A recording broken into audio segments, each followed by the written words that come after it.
Най-странната тайна на света.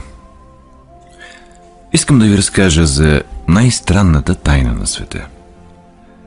Преди няколко години покойният Нобелов лауреат доктор Алберт Швайцер бил попитан: „Докторе, какво не е наред с хората днес?“ Той замълчал за момент, след което казал: „Хората просто не мислят“. За това искам да поговоря с вас сега. Живеем в златна епоха, време за което хората са чакали, мечтали и работили в продължение на хиляди години. Но след като е тук, го приемаме на готово. Ние сме особено щастливи, тъй като живеем в най-богатата епоха, съществувала някога в историята. Във време на изобилни възможности за всеки. Но знаете ли какво се случва? Нека вземем 100 човека на 25 годишна възраст. Имате ли някаква идея какво ще се случи с тези хора, докато станат на 65 години? Всички те, когато са били на 25, си мислили, че ще успеят в живота. Ако попитате всеки дали е искал да бъде успешен, ще ви каже да. И ще забележите, че е бил нетърпелив към живота и е имал онзи ярък пламък в очите и дръзко поведение. Животът му се струвал едно интересно приключение. Но до момента, в който тези 100 човека станат на 65, един ще бъде богат, 4 ще са финансово независими, 41 все още ще работят, 54 ще бъдат разорени. Помислете за момент. От 100 само 5 стават велики. Защо толкова много се провалят? Какво се е случило с пламъка в очите им, когато са били на 25? Какво е станало с мечтите, надеждите и плановете? И защо има такова отчаяние между това, което тези хора са искали да постигнат, и това, което всъщност са постигнали? Когато говорим за 5% постигнат успех, трябва да дефинираме успеха. Ето най-добрата дефиниция, открита досега. Успехът е прогресивна реализация на достоен идеал. Ако човек се стреми към предварително определена цел и знае къде отива, този човек е успял.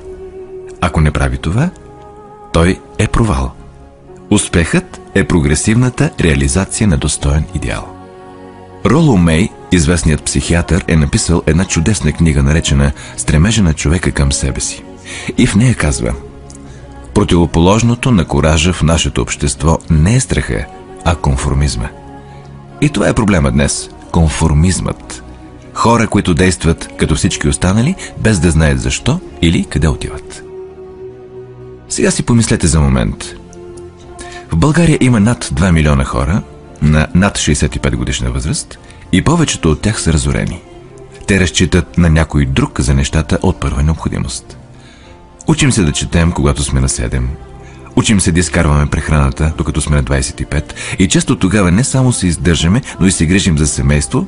И все пак, докато станем на 65, не сме се научили как да бъдем финансово независими в най-богатата земя. Защо?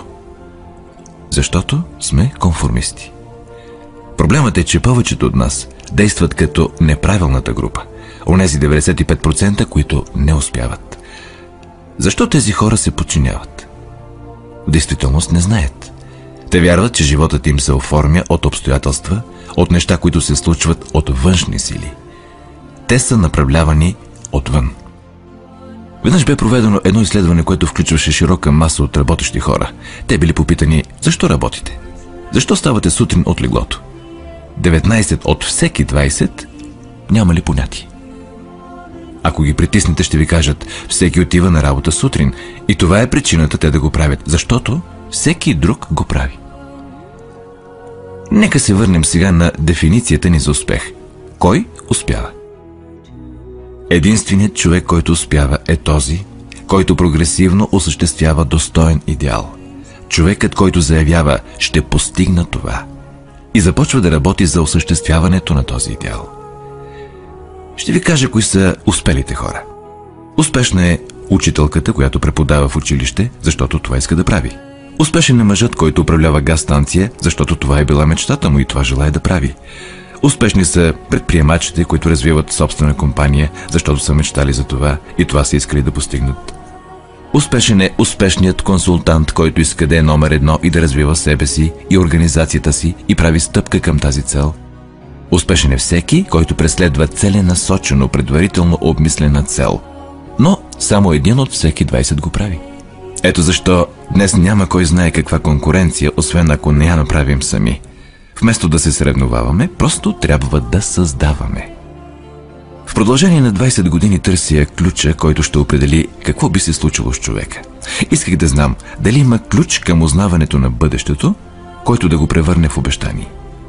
Има ли начин да се гарантира бъдещия успех на човек, ако той знае как да го използва? Има такъв ключ. Питали ли сте се някога, защо толкова много хора работят усилено и честно и никога не постигат нещо определено? И защо други изглеждат така, сякаш нищо не правят и имат всичко? Сякаш притежават магически допир. Чували сте да казват за някого: всичко, което докосва, се превръща в злато? Забелязали ли сте, че този, който има успех, продължава да бъде все по-успешен? И от друга страна, онзи, който е провал, продължава да се проваля. Разликата е в целите. Някои от нас имат цели, други нямат. Хората с цели успяват, защото знаят на къде са тръгнали. Толкова е просто. Представете си един кораб, който напуска пристанището. Представете си го с цялостното планиране на траекторията на пътуването. Капитанът и екипажът знаят с прецизност къде отива корабът и колко време ще му отнеме да стигне там. Тук има дефинирана цел. И в 9999 от 10 000 случая корабът ще акостира там, където е трябвало. Сега нека вземем предвид друг кораб, точно като първия, но без екипаж и капитан на него. Нека не му даваме цел, нито предназначено пристанище. Просто стартираме двигателите и го пускаме. Мисля, че ще се съгласите с мен, че ако успее да излезе от пристанището, ще потъне или ще отиде на безлюден остров, изоставен. Не може да стигне до никъде, защото няма цел и напътствие. Същото е и с човешкия ум. Да вземем, например, консултанта. Няма никой друг на света, чието бъдеще да е по-светло от това на консултанта. Продаването е най-скъпо платената професия на света, ако сте добри и знаете на къде отивате. Всяка компания има нужда от топ консултанти и ги награждава богато. Граница им е небето. Но колко такива ще намерите? Икономиката днес може да се сравни с конвой по военно време. Цялата и структура е забавена, за да поддържа най-слабото място, точно както конвоят използва скоростта, която да позволи на най-бавния кораб да остане в групата. Ето защо е толкова лесно да си изкараме прехраната днес. Не се изисква определен ум или талант, за да се издържа семейство. Имаме една основа, така наречената сигурност, ако човек търси това. Но всички ние трябва да решим колко над тази плоскост да се целим. Нека сега се върнем към най-странната тайна на света – историята, която исках да ви разкажа днес. Защо хората с цели успяват в живота и хората без тях се провалят? Нека ви кажа нещо, което, ако наистина разберете, ще промени живота ви веднага. Изведнъж ще откриете, че привличате късмета. Нещата, които искате, просто ще идват към вас. И от този момент няма да имате проблемите, тревогите, измъчващата бучка на безпокойство, които може би сте изпитвали. Съмнението и страхът ще останат в миналото. Ето ключът към успеха, както и към провала. Ние се превръщаме в това, което мислим. Нека да го кажа отново. Ние се превръщаме в това, което мислим. В миналото велики учители и мъдреци, философи и предсказатели са спорили относно различни неща. Но само по този въпрос са били в съвършено и единодушно съгласие. Ние се превръщаме в това, което мислим. Чуйте какво е казал великият император Марк Аврелий. Животът на човека е това, което той сам мисли за него. Бенджамин Дизрели е заключил: всичко идва, ако човек само почака. След дълги медитации съм дошъл до заключението, че човешкото същество с предварителна цел трябва да я осъществи и нищо не може да устои на волята, която оправдава справедливото съществуване на нейното осъществяване. Ралф Уолдо Емерсън е написал следното: човекът е това, за което мисли през целия ден. Уилям Джеймс е казал: най-голямото откритие на моето поколение е идеята, че човек може да променя живота си, като промени умствената си нагласа. И също, нуждаем се само от хладнокръвно действие, сякаш въпросното нещо е истинско и то ще стане непогрешимо истинско. Установявайки връзка с живота ни, ще стане толкова вплетено в навиците и емоциите ни, че интересите ни за него ще се превърнат в онези, характеризиращи вярата. Казала и следното: ако се интересувате достатъчно от определен резултат, със сигурност ще го постигнете. Ако искате да бъдете богати, ще забогатеете. Ако искате да сте учени, ще станете. Ако искате да бъдете добри, ще бъдете. И продължава: само трябва наистина да искате тези неща и единствено тях, а не в същото време да желаете 100 други неосъществими неща, също толкова силно.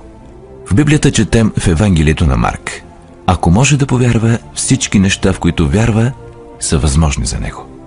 Старият ми приятел, доктор Норман Винсънт Пил, го е казал последния начин: това е един от най-страхотните закони на Вселената. Пламенно искам да го бях открил като млад, но ме осени доста по-късно в живота и смятам, че е най-страхотното откритие, дори моето най-страхотно откритие извън отношението ми с Бог. Този закон накратко гласи: ако мислите негативно, ще имате негативни резултати.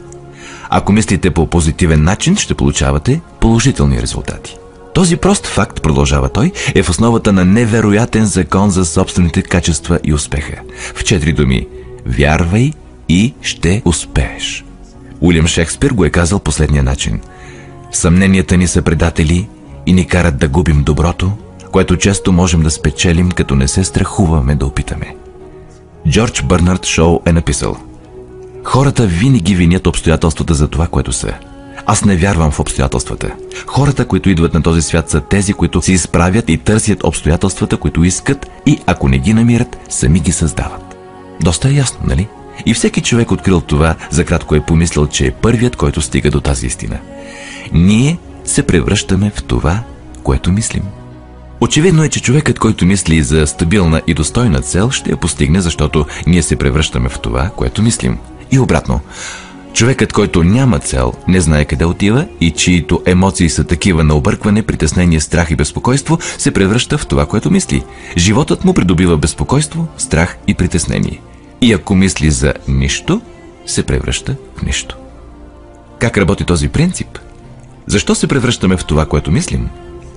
Ще ви кажа как работи. За да направя това, искам да ви опиша една ситуация, която е паралел на човешкия ум. Човешкият ум прилича на парче земя. Представете си, че един фермер има парче земя и тя е добра и плодородна.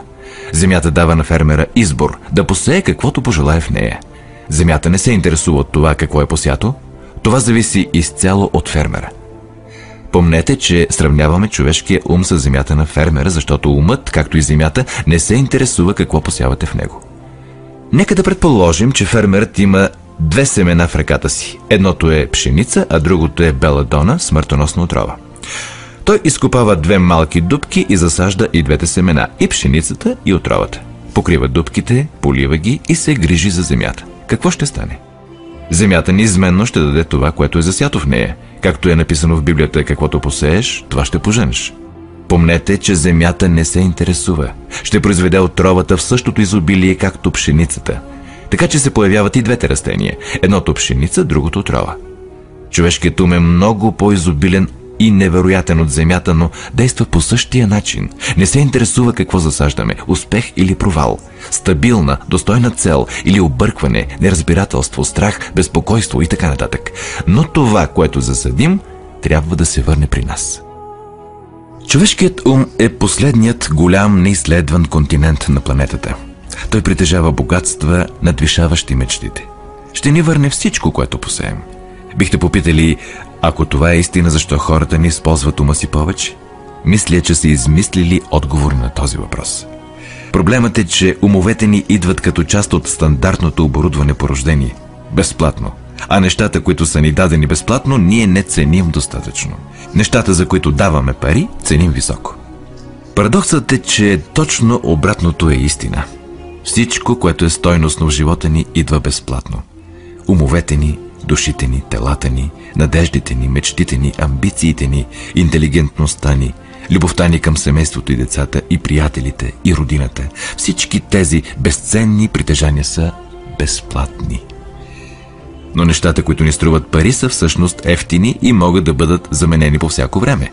Един добър човек може да е напълно разорен и да забогатее отново. Може да го направи няколко пъти. Дори ако домът ни изгори, можем да го построим отново. Но нещата, които сме получили в замяна на нищо, не можем да заменим. Човешкият ум не е използван, защото го приемаме наготово.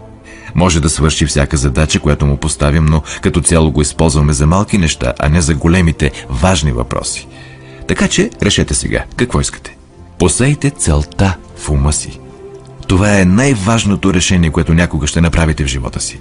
Какво искате? Да бъдете виден консултант, да блеснете в работата си, да постигнете определени позиции в компанията или общността си, да бъдете богат. Това, което трябва да направите, е да посеете това семе в ума си, да се грижите за него, да работите усилено към вашата цел и тя ще стане реалност. Не просто ще стане, а няма начин да не стане. Виждате ли, това е законът, като законите на сър Айзак Нютон за гравитацията. Ако се качите на върха на една сграда и скочите, ще полетите надолу, никога нагоре. Същото е и с останалите закони на природата. Винаги работят, неумолими са. Помислете за целта си по спокоен и позитивен начин. Представете си как постигате тази цел. Нашата епоха е наречена фенобарбитолна. Време на язви, нервни сривове и успокоителни, когато медицинските изследвания са ни издигнали на нова платформа на добро здраве и дълголетие. Прекалено много от нас се тревожат и скъсяват живота си, опитвайки се да се справят с нещата по свои малки лични методи, без да научим няколко велики закона, които ще се погрижат за всичко вместо нас. Ние довеждаме тези неща при себе си чрез постоянство в начина ни на мислене. Всеки един от нас е сума равна на мислите ни. Ние сме на мястото, където се намираме, понеже то е точно там, където искаме или чувстваме, че заслужаваме да бъдем, независимо дали го признаваме или не. Всеки от нас трябва да се прехранва с плодовете на нашите мисли в бъдеще, защото това, което мислите днес и утре, следващия месец и година, ще моделира живота ви и предопредели бъдещето ви. Вие сте ръководени от ума си. Спомням си, веднъж минавах през източна Аризона, забелязах един от онези гигантски багери да бучи с 35 мили в час по пътя с нещо, като приличаше на 30 тона буклук върху него. Невероятно огромна машина.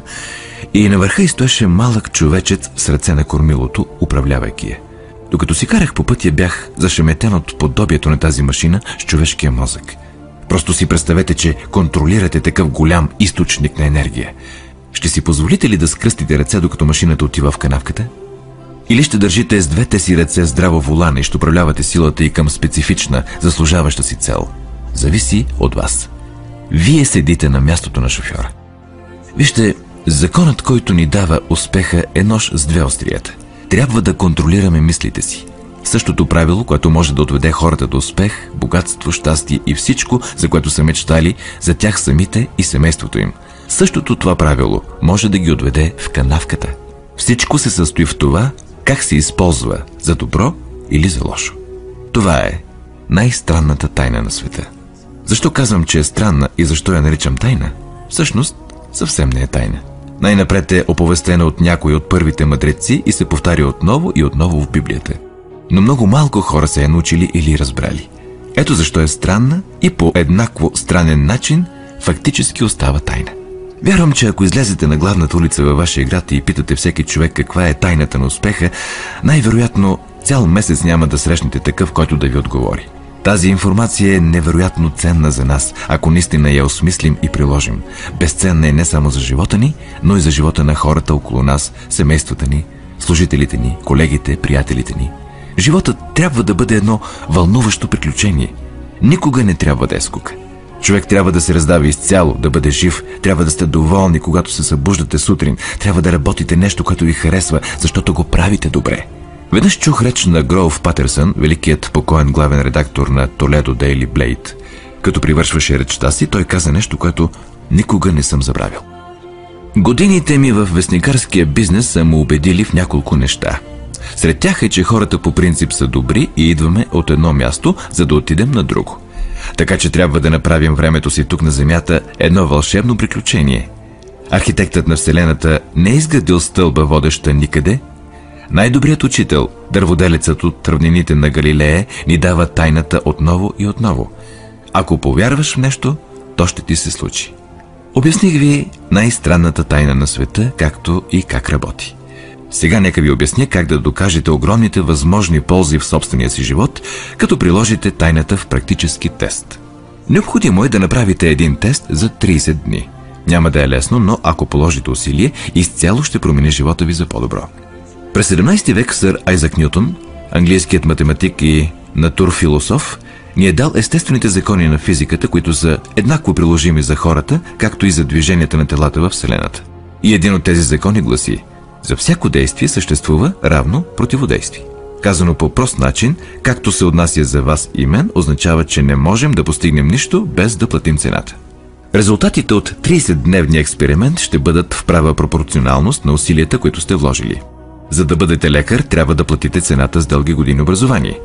За да бъдете успешни в продажбите, и помнете, че всеки от нас успява в живота до толкова, доколкото има способност да продава на семейството идеите си, да продава предимствата на добрия и честен живот на децата си и, разбира се, самата професия на продаване.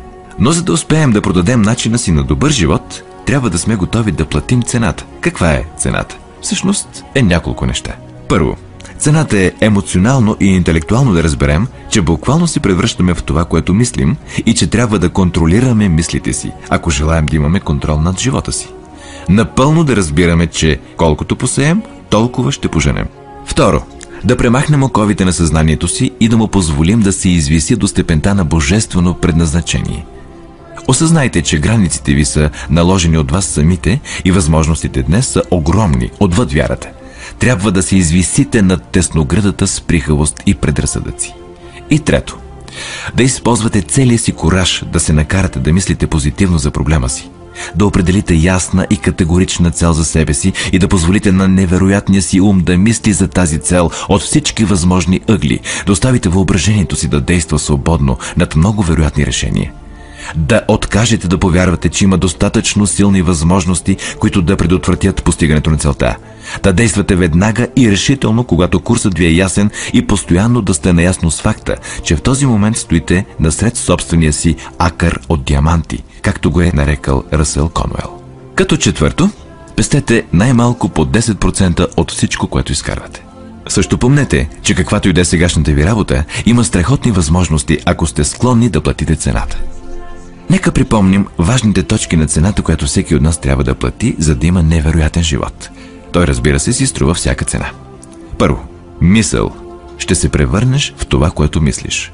Второ, въображение. Помни думата въображение и позволи на съзнанието ти да се извиси. Трето, кураж. Концентрирай се върху целта си всеки ден. Четвърто, спестяване. 10% от това, което печелиш. Пето, действие. Идеите са безполезни, ако не действаме според тях. Сега ще очертая 30-дневния тест, който искам да направите, като имате предвид, че няма какво да загубите, ако направите теста, но може да спечелите всичко.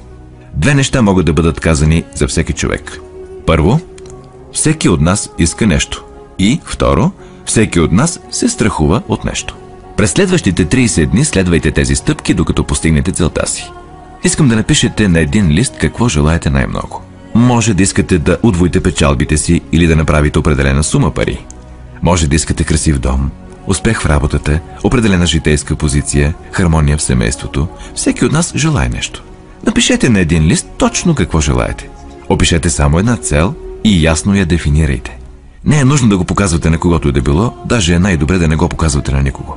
Носете картончето с вас, така че да може да го гледате по няколко пъти на ден.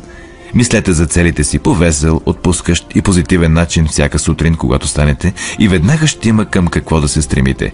Причина да ставате от леглото сутрин, смисъл на живота ви. Поглеждайте картончето всеки ден и преди да си легнете. Докато го гледате, помнете, че ще стане това, за което мислите, и тъй като мислите за целта си, ще осъзнаете колко скоро ще я постигнете. Всъщност, тя е ваша в момента, в който я напишете и започнете да мислите за нея. Вижте изобилието около вас, което наблюдавате всеки ден на път за работа. Имате право на това изобилие, колкото всяко друго същество. То е ваше, ако го поискате.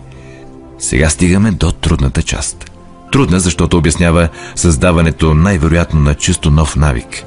Новите навици не се формират лесно, но веднъж изградени ще ви преследват до края на живота ви. Спрете да мислите от какво ви е страх. Всеки път, Щом неприятна или негативна мисъл ви дойде на ум, заменете я с мисловната картина на позитивна и заслужаваща си цел. Ще има моменти, когато ще искате да се откажете. По-лесно е за човек да мисли негативно, отколкото позитивно. Затова само 5% успяват. Започнете да мислите за себе си като част от тази група. За 30 дни трябва да поемете контрол над съзнанието си. То ще мисли само за това, което му позволите. През всички от 30-те дни на този тест правете повече, отколкото трябва. Като допълнение на веселата позитивна перспектива, давайте повече от себе си, отколкото до сега. Правете това, знаейки, че това, което получавате в живота, ще бъде в права пропорционалност на това, което сте дали. От момента, в който си поставите цел и я задействате, вие вече сте се превърнали в успешна личност. Вече се намирате в рядката и успешна категория хора, които знаете къде са тръгнали. От всеки 100 човека, вие принадлежите на първите 5. Не се безпокойте прекалено много как ще постигнете целта си. Оставете това изцяло на сила по-висша от вас. Отговорите ще дойдат по своя воля в правилното време. Това, което трябва да знаете, е къде отивате. Запомнете тези думи от притчата на планината и ги помнете добре. Дръжте ги близо до себе си по време на месечния тест. Питай и ще ти бъде дадено. Търси и ще намериш. Почукай и ще ти отворят. Защото всеки, който пита, получава. И който търси, намира. И който чука, му отварят. Толкова е невероятно и просто. Ако сте консултант, раздайте се както никога преди. Но не с трескав маниер, а със спокойна и весела сигурност, че добре отделеното време ще ви донесе изобилието, което искате и заслужавате. Независимо от работата си, вършете я както никога преди по време на 30-те дни. И ако сте се фокусирали върху целта си всеки ден, ще се възхитите и очудите на новия живот, който ще сте намерили. Доротея Бранде, изтъкнатата редакторка и писателка, открила това за себе си и го описва в книгата "Събуди се и живей". Цялата й философия е сведена до думите: действай така, сякаш е невъзможно да се провалиш. Тя е направила собствен тест с искреност и вяра и целият й живот бил променен от изумителен успех. Сега вие направете своя тест за 30 пълни дни. Не започвайте, докато не сте твърдо решени да издържите до край. Проявете упорство и демонстрирайте вяра. Упоритостта е просто друга дума на вяра. Ако нямате вяра, никога не бихте устояли. Ако се провалите през първите 30 дни, като с това имам предвид да бъдете затрупани от негативни мисли, трябва да започнете наново в продължение на още 30 дни. Постепенно новият ви навик ще се формира, докато видите себе си като член на онова прекрасно малцинство, за което почти нищо не е невъзможно. И не забравяйте картончето си. На едната му страна напишете целта си, каквато и да тя. На другата страна запишете думите от притчата: питай и ще ти бъде дадено. Търси и ще намериш. Почукай и ще ти бъде отворено. Защото всеки, който пита, получава. Нищо велико не е постигнато без вдъхновение. Направете така, че през първите 30 дни вашият собствен импулс да е на върха. Преди всичко, не се тревожете. Тревогата носи страх, а страхът осакатява и парализира. Единственото нещо, което може да ви накара да се тревожите по време на теста, е, че се опитвате да постигнете всичко сами. Знайте, че това, което трябва да сторите, е да държите целта пред вас.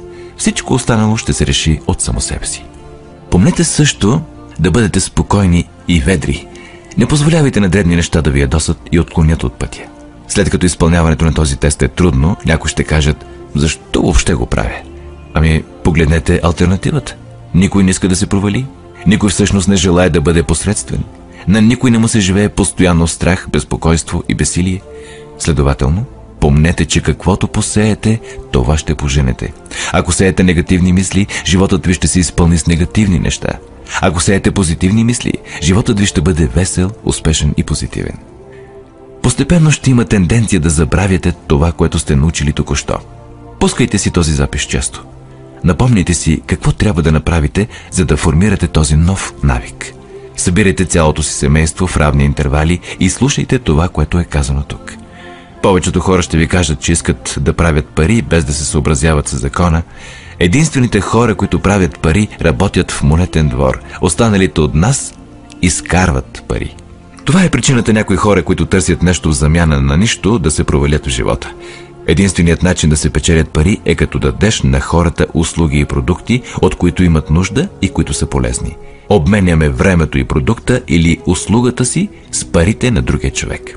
Следователно, Законът гласи финансовата ни полза да е правопропорционална на обслужването ни. Нашият успех не е резултат от печеленето на пари. Печеленето на пари е резултат от успеха и успеха е пропорционален на обслужването ни. Повечето хора виждат този закон наобратно. Те си мислят, че си успешен, ако печелиш много пари. Истината е, че можеш да печелиш пари единствено, ако си успешен.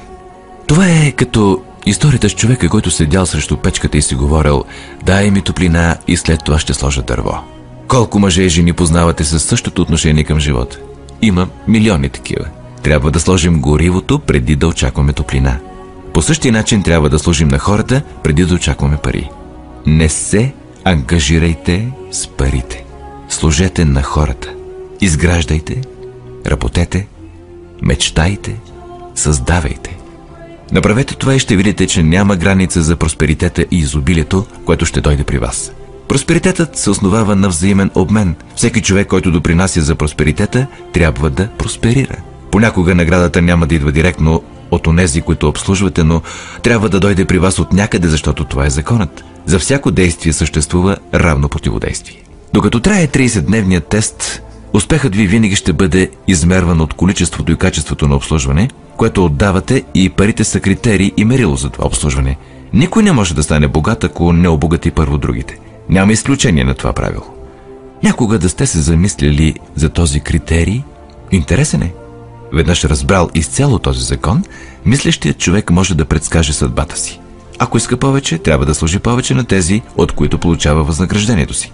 Ако иска по-малко, трябва просто да намали това, което дава. Това е цената, която трябва да платите за това, което искате. Ако вярвате, че може да се обогатите, като заблуждавате околните, ще свършите заблуждавайки единствено себе си. Може да отнеме известно време, но със сигурността, с която дишате, това, което сте дали, ще се върне при вас. Не правете грешката да смятате, че може да предотвратите това. Невъзможно е. Може да избягам от човешките закони за кратко, но има по-велики закони, които не могат да бъдат сломени. Един известен лекар наскоро описа 6 стъпки, които ще ви помогнат да осъзнаете успеха. Ето ги. Първо, поставете си ясна цел. Второ, престанете да критикувате себе си. Трето, спрете да мислите за всички причини да не можете да бъдете успешни и вместо това мислете за причините, поради които можете. Четвърто, проследете отношението си назад до детството и открийте къде първо сте придобили идеята, че не може да сте успешни, ако това е начинът, по който разсъждавате. Пето, променете представата си за себе си, като напишете описание на човека, който искате да бъдете. Шесто, действайте в ролята на успешна личност, в която сте решили да се превърнете. Лекарят, написал тези думи, е известният психиатър от Западния бряг, доктор Дейвид Харолд Финк. Правете това, което експерти още от зората на историята са ви казвали да направите. Платете цената, като станете човека, който искате да бъдете. Съвсем не е толкова трудно, колкото да живеете безуспешно. Направете този 30-дневен тест, след което го повторете. След което го повторете отново. Всеки път той ще става по-голяма част от вас, докато се почудите как сте живели по другия начин досега. Живейте по този нов начин и портите на изобилието ще се отворят и ще излеят повече богатства, отколкото някога сте мечтали. Пари? Да, много пари. Но по-важното, ще притежавате спокойствие. Ще сте част от прекрасното малцинство, което води спокоен, весел, успешен живот. Започнете днес. Нямате какво да губите, но имате целия си живот да спечелите. Това е Ерл Найтингейл. Благодаря ви.